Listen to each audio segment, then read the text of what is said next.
Hello, everybody, and welcome to this webinar from Pink Elephant, where we are presenting to you the outputs from the Pink Think Tank 2015. The Pink Think Tank is an event that we run in Las Vegas, Nevada, as part of the Pink Elephant ITSM conference every February. And last year, we looked at the topic of complex value streams of multi-supplier environments and how you manage that complexity.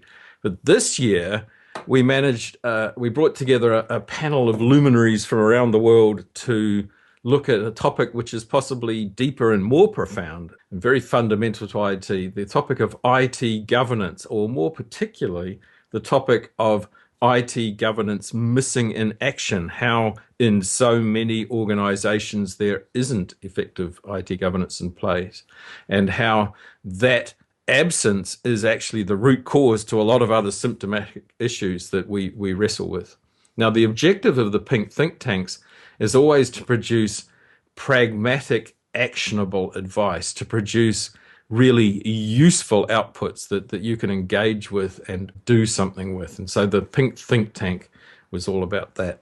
So the people we brought together for that event were from all over the planet. We were facilitated by Gary Case from Pink Elephant, that many of you know as an ITIL author. And Gary managed us, herded the cats, as we got this group of people together in a room for a whole day just before the conference to consider the question.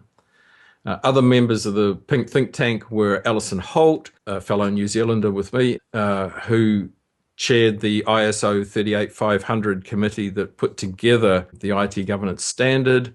Malcolm Ryder from the US, who's a great thinker of abstract models around roles and governance. Christian Nielsen, who came from Denmark, all the way from Denmark to join us, who's very active in this space within the ITSM community.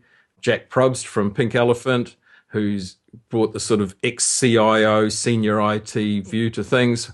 Myself, Rob England, who bring with my own skeptical view of anything that we're talking about. Troy Demoulin, who's joining me today on this webinar. Hi, Troy. Glad to be here, Rob. Thank you. And so Troy is, I always think, the great synthesizer of ideas, able to build the constructs and communicate the constructs that help us understand a lot of these concepts. Ken Gonzalez, who also from the US, who is another thinker and writer in this space that we brought in, and Debbie Liu from the West Coast, who in her day job works for Ernst & Young, but is extremely active in the ISACA and COBIT community. And of course, COBIT was an essential element that we needed when we were talking about IT governance. So that's the panel that we brought together. And I think we had a very effective day, didn't we, Troy? We did, and it was interesting. We had quite a diverse set of backgrounds and views. In fact, we didn't start the conversation with much of an agreement about what is governance, which is, as we know, Rob, one of the challenges. Ask 5 IT professionals what governance is, you'll probably get 12 answers. Exactly. So we got together for a day in Las Vegas, and we came up with some stuff that was actionable and pragmatic that we want to share with you today. Briefly, give you an overview of the sort of thing that we produced. In order to do that, one of the things that we brought into the think tank was some research that Pink Elephant have been doing. And to tell us about that, I'm going to hand you over to Troy. Yeah, so it's often interesting to get in a room with some subject matter experts, so-called, but it's important also to understand what is the lay of the land, the current situation that the organizations are dealing with. Because in my personal experience, and I believe in yours as well, Rob, governance, as you pointed out, is often missing in action, and the symptoms of that are the challenges we see in adopting practice, in adopting change of behavior, or having cultural change. Pretty much when you have this lack of, I'll call it parenting for now, I know some people would have a challenge with that definition, but where some group, higher authority, higher power, if you will, is establishing what does good look like and then directing their team towards that goal and then holding them accountable through monitoring, you don't get the results you need. So to kind of sense where we were from a symptomatic perspective, we put together about half a dozen different questions. And these questions were intended to gain a perspective of the current state of governance without using technical or framework-based language. So here's a few questions we asked, and specifically the people who responded to this survey were the people who came to the event in February, the Pink 15 event. So when we looked at the total population of survey, one of the things that we're very proud of at Pink Elephant is that we have a wide mix of people and organizations that come to this event. The responders, though, as you can see, were represented across a fairly wide and healthy spectrum from the perspective of different verticals. So the answers we're going to see here are really from a more generalized view. It's not specifically a technology or a healthcare viewpoint, but we're seeing a general perspective across the IT industry as a whole. So the questions we asked, first of all, we wanted to get to a basic question. Does your organization have a formal so-called IT governance council, a committee, a body of senior level people who establish direction, establish policy, establish again this concept of what good looks like, and it's their job in that function, in that role that they're performing to do that. So the positive here is, in most cases, 68%. Yes, we actually have a body we look at and we call the Governance Council. Now, inverse of that, you almost have a third of the organizations that don't have such a body. When we said, okay, the IT Governance Council that so far exists, do they actually contain anyone from the business, or is there representation from the business on this IT council? And that's important because, as we were discussing, when we're talking about the governance of IT, this is where there is a body and a higher power and authority outside of the IT organization, which would establish direction and policy. And that's always important, that governance takes direction from a higher level concept. So to actually be healthy, to be governed, IT ideally would actually have someone involved in their governance committee that would be representing the body they're accountable to. Now, interesting, in this graphic here, we see, well, yes, over half, but 42% of the so-called IT governance councils were IT-centric, meaning governing themselves without outside, potentially, direction. That could be alarming, and that could be a bit challenging when it comes to setting direction to alignment for integration with business objectives and strategy. Then we ask a question of scope. Okay, there are many things which could be governed. In many organizations, the concept of an enterprise IT governance, and this is a concept proposed by COBIT, which is Governance of Enterprise IT, GEIT. This is across the entire plan, build, run. So we're talking about both development and operations. And so we'd want to see at least on the application space as well as operations, but we're also looking for, in a service management construct, that we have process areas that are governed, services, which are the outcomes which are governed, and of course you would accept and assume that technology standards have been established and governed as well. The good news in this actual visual is that for the most part, there's a widespread and almost equal spread of governance across each of these major counterparts. So this is a good news slide.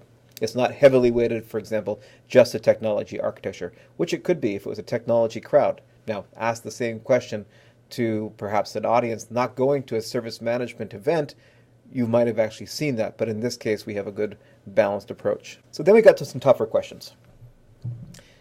Governance, the responsibility. Who owns this? So we asked the question, is governance the responsibility of senior leadership and is understood as a strategic practice for A, evaluating, directing, and monitoring IT responsibilities? Now, this is where it starts to get a little bit flaky. Now, you'll notice 12% of the people surveyed weren't even planning to start. Where the senior council might get together, if it did exist, it may not feel it was responsible for directing IT responsibilities. 24% planning to start, 25% in a very early stage. So we're starting to get a bit on a rockier ground here. This is where we get back to the problem statement that Rob mentioned earlier, missing in action. Next question. Okay, IT governance decisions drive priorities and actions at a process and architecture governance level.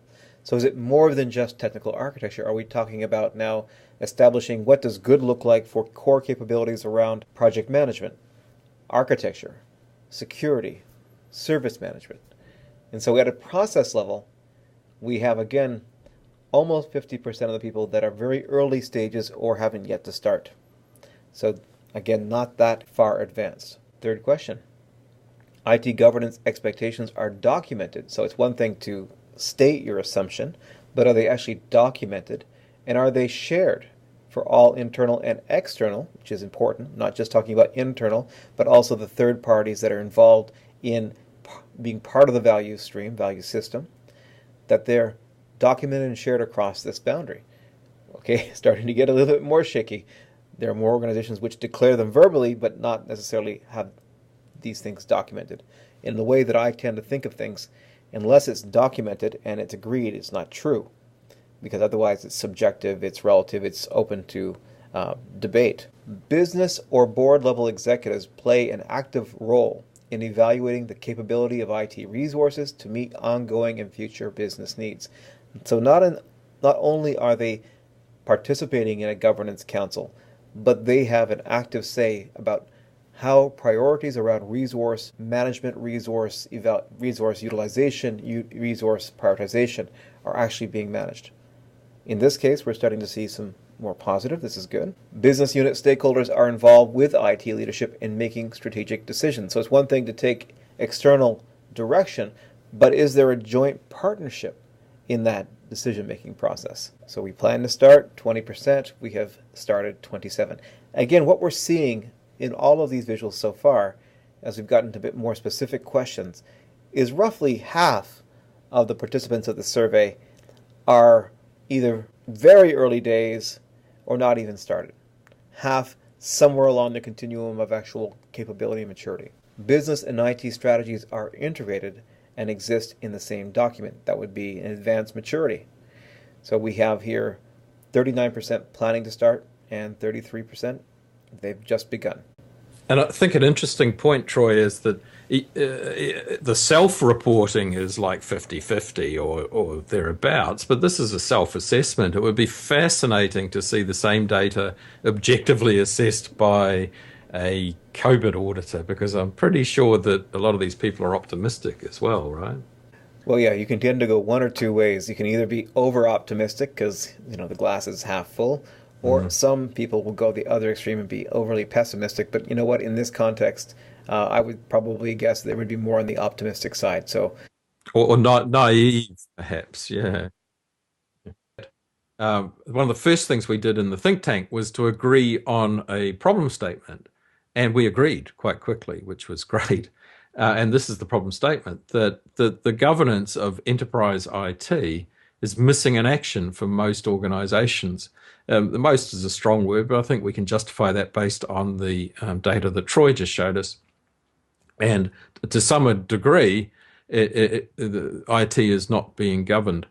And how can IT address this? So we took the perspective of the IT audience, you people who are listening to this webinar, to say, what can we in IT do about the absence of governance of enterprise IT? Because this absence, this lack, exhibits itself in many different ways within the organization. The symptomatic results of that are the sort of things that you can see on this slide that we wrestle with every day in IT. And yet, I think you can strongly argue that the root cause, or one of the contributing causes, strong contributing causes to all of these pain points, which this list here comes out of COBIT, that the contributing cause to all of these is that absence of governance of IT. So Rob, we talked a lot about, kind of what would the evidence or forensic be like if an organization was not to have governance. And these are excellent examples. When an organization doesn't have an established definition of what does good look like around its capability for managing projects and portfolio, what good looks like around its specific capabilities and or process areas, or its architecture, you have, in essence, chaos, because there's no one establishing more than just a general direction. Like one of the things that I shared on that morning was the fact that for many organizations, their definition of governance is a very vague wave in a direction, like we want to be world class, but there's no real definition of what does that mean from a people, process, and technology perspective. And for me, that's a compass, because I do have a direction, supposedly, but I don't have a map. I don't have this structure, set of roles, set of processes that need to be in place to actually then navigate it with that governance concept of direction. So with direction must come a map, must come a definition of a future state at least that we're trying to strive towards. And without that, we have lots of potential movement in various directions. We're very agile in different parts of the organization, but that does not mean we're all moving in the same direction or trying to achieve the same goals or even share priorities, which can only cause confusions and issues that we're seeing on the screen. And this was something that, again, we all quickly agreed with in the think tank, was what it looks like when governance is not there. You know, what governance isn't, what its absence is symptomatic of, as you say, what's forensic. And that was useful because, you know, one of the things we wrestle with in this space is actually defining what governance is. There's a plethora of definitions of governance of IT out there, and they're all different. They all have slightly different perspectives, but they're all different in the sense of the seven blind men and the elephant. They're all different in the sense that they're describing different aspects of the same thing. You can see the route they're all pointing to, but they certainly, you know, the one describing the leg has a very different description to the one describing the trunk. And we wrestled with that in the panel, didn't we, Troy? Yeah, and they all think they're very right. I mean, they religiously hold on to the fact that governance has to be like a big leg or the trunk or the tusk. Everyone sees the truth from their own perspective. And this was one of the conversations we actually had, was where does governance actually live? There were several people in the think tank that came to the conversation thinking, okay, the word governance can only apply to the most senior level principles of governance, board level governance, in fact, coming from an outside organizational perspective. And then it's only when you're stepped outside of the organization itself, including the business layer, that you can govern it. That's the concept of governance from the board level, of course, is accurate, but is that the only definition of governance? Is governance somehow equated with some level in the hierarchy of organization? Some people, and we're going to talk about this a bit more in a few slides from now, believe governance is more recursive, or there are many layers of governance. And in the end, Rob, I believe we agreed that the concept of governance actually has layers through an organization, each, though, focused on what we see in front of us, which is the evaluate, direct, and monitor. So let's unpack that a little bit. So the visual we see here in front of us is the visual that comes from ISO 38500. This is the standard, the ISO standard for information technology governance, and this is the standard that Alison Holt was majorly instrumental in putting together and being part of that discussion. Now, the principle of this framework, there are multiple different principles, but the key principle is that governance has a set of activities. There are actions that governance has to take. It's not simply sitting on a white tower and declaring truth, and now truth shall be accepted by all. There's actually true work a governor must need to do. So first of all, they're looking from an external perspective. They're looking at what's the downward input that we need to think about from the business, from the point of view of where does the business need to go, what are the strategic objectives. But there are also pressures which come from outside of the business. These are external legislation requirements. These are things which have to be done regardless of the strategic direction of the organization. So these two inputs, business needs, business pressures. Now in that context, the concept of a governance body has to go through 3 steps.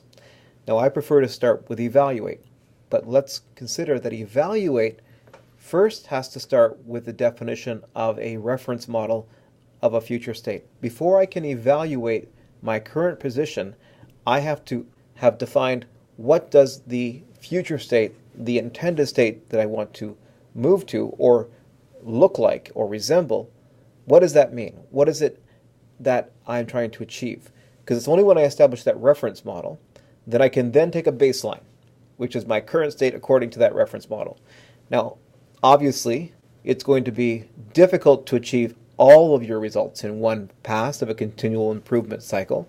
So you're going to need to direct, prioritize, saying, okay, here we have various architectures. We have technology architecture and we have technical debt. We have to retire legacy systems. We have services we are currently offering now that we want to also remove and replace with others. We have a desire to integrate other supplier types. We have these goals relative to process capability. I want to be able to do better architecture, improve project management, and support users better. So these are simply things I'm pulling out of the air. But you see, there are many possible things I could improve based on this reference model. So the governors have to establish the prioritization for management to take on. Because we're going to now take that prioritization, this direct conversation, and pass this to managers for management to execute. And that could be in the context of what projects and what priorities for those projects should be, or in the concept of establishing a mature and capable operations environment. Yes, there's lots of things I could do there, but what technology, process, people, partner conversations do I want to focus on first? So it's understanding and comprehension that I cannot boil the ocean all at once. I can't eat the elephant all at one bite. So I have to, as a governor, establish priority through direction. Now, from that perspective, execution happens around projects and operations. I'm going to be reporting out of that. So there's a monitor concept within management. That funnels back up to the governors who need to understand what progress has been made since our last evaluate direct cycle so they can recycle this again and they go through this crank one more time. Some key concepts that we discussed, and this was a big part of our dialogue about relevance, was that depending on what scope you're talking about, there are different levels and different dependencies. For example, if you're talking about the board is still accountable to external pressures, external legislations that they have to be accountable for. Now looking at the scope below them, if I'm looking at this from more of a project management governance or an IT service management governance, which is going to be at a much lower level in the organization, I have to understand that's my scope of purview, service management processes or the project portfolio. But I also have to understand the dependencies from the above layer, in this case would be enterprise IT. What are the drivers? Again, the needs and the pressures. This is going to have a great deal of impact on the level and structure of the roles involved in governance, because one of the key elements, this is a principle from a gentleman by the name of Dean Meyer. Dean is big on the fact when talking about structure that authority must match accountability. Authority, in this case, is over a specific scope. Accountability for that has to match. So if my authority is less than my accountability, I'm going to be in a big trouble because I'm supposed to be accountable for a much wider scope of things, but my authority is limited to this. If my authority is broader, right, than my accountability, that's also potentially a problem. So these are challenges we have to look at from the point of view of key concept around governance. So a bit more about this tiered or recursive level conversation. This is a picture from an ITIL book, Planning to Implement Service Management. Now, I could draw this picture with another layer on top of this because we could talk about the evaluate direct monitor at the board level, which would be at the top of this picture, not on the grid itself. And it would evaluate against this reference model. It would direct down to the business, and the business would then be busy about its execution. Now at the business level, the CEO and her direct reports are responsible for vision and strategy and business architecture. They would establish and evaluate direct monitor at the business layer, which would then be tiered down to the business units. It could be a business unit supplying services to an outside market. It could also be a business unit which is internal to the ecosystem, like IT or finance or facilities. In each of those cases, now we have governance of that business unit. So this is where we talk about governance of enterprise IT. This is where the conversation of GEIT enters the game. And now the CIO and his direct reports are accountable for enterprise governance, which can, again, we would see that come down from an EDM perspective to elements or key practice areas within the IT context. So we're talking service management, we're talking project management, architecture, Again, each of those establishing what does good look like, my reference model, evaluating the current position, and then direction. The key is all of these layers are connected. Where we get into trouble is where these layers exist without the downward or upward connective tissue. Now we have issues of misalignment. So this is what we talk about as the principle of governance layered down through the entire organization. Rob, anything you'd like to add to that? Well, you used the parenting analogy, which is one I use too. And as you say, some people don't like it, but I think it is a very effective one to talk about how, any of these groups, if they're operating in the absence of good direction, then it's not just misalignment, right? They can completely wander off and do their own thing and create their own subculture. If anyone's read the book The Lord of the Flies, then there are some IT departments you walk into which are pretty much the Lord of the Flies. Not only are they misaligned with the business, but they've become completely dysfunctional. So, I think the results can actually be quite extreme if that upward connectivity, as you say, is missing. Absolutely. So we'll move on to some other content the group came up with. So when we talk about the scope of this thing, another way to think about it is to think about that you're governing an asset. So that asset may be the entire corporation, or it might be the information and technology of the corporation that you are entrusted to be the custodian of, which is my favorite definition of IT. And that you are then governing three primary aspects of that asset, which is the value returned from it, its life cycle, and your portfolio governance, and the governing the configuration of resources within that asset.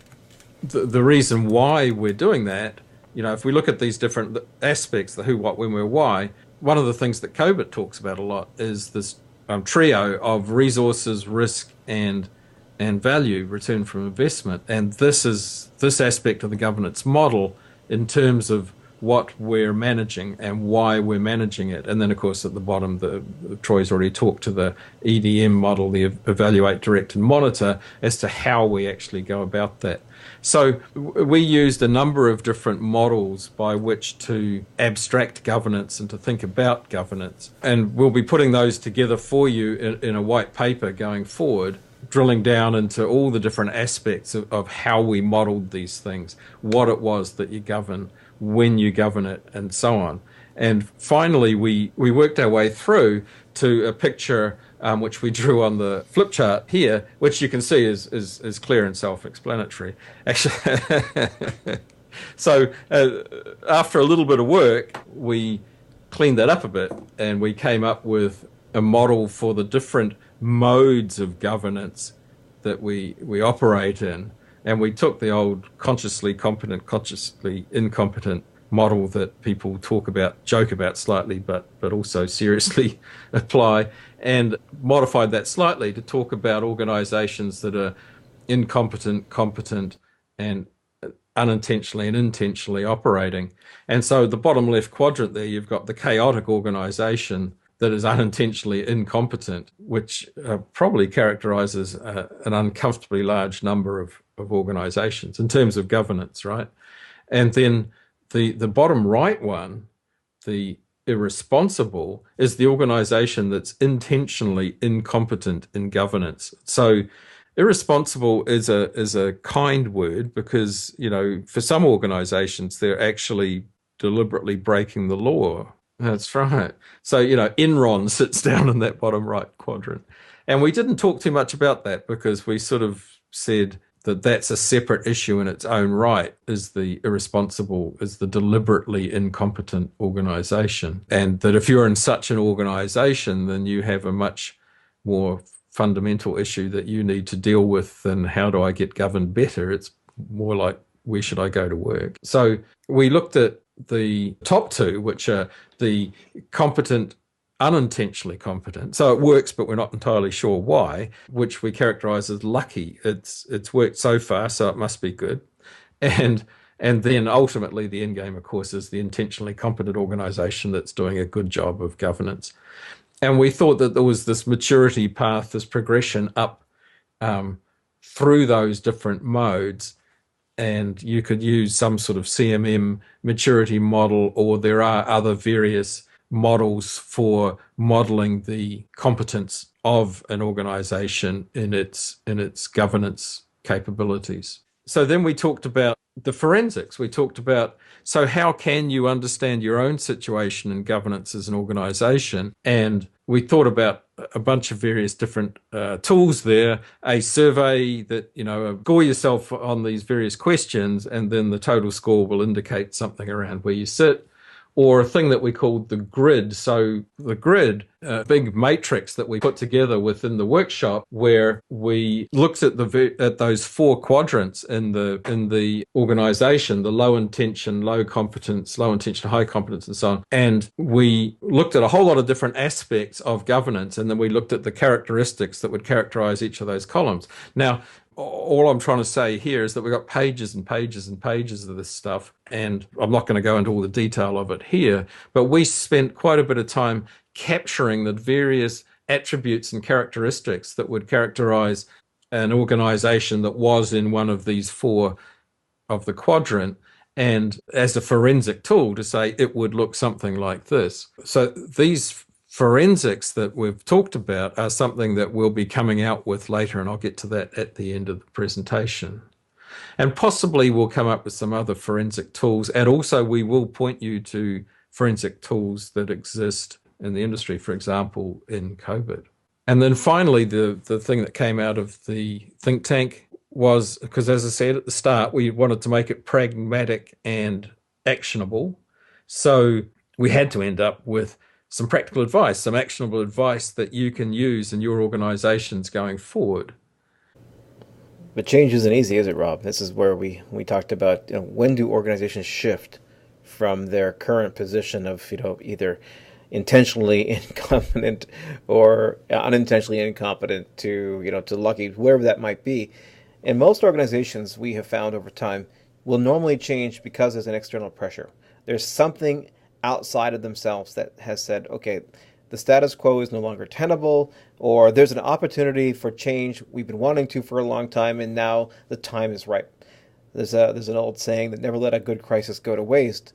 This is very true here. We do have a lot of changes in our environment right now. We have new regulations that are coming down all the time.